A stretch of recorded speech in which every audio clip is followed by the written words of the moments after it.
प्रत्येक गावात रामाची मंदिरं नाहीत, पण प्रत्येक गावात हनुमानाचा पार आहे. आपले विचार जे आहेत ते निसर्गाशी फार तादात्म्य पावणार आहेत.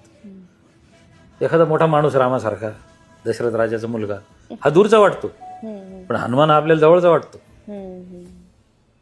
ते ही आपली मानसिकता तर दर्शवतेच, पण रामायणकारांनी किंवा रामायण काळापासून हनुमानाच्या चरित्राची जी निर्मिती केली आहे, त्याच्या रुद्ररूपाची जी निर्मिती केली आहे, त्याच्या ताकदीचं जे वर्णन केलेलं आहे, तो संकटमोचक आहे.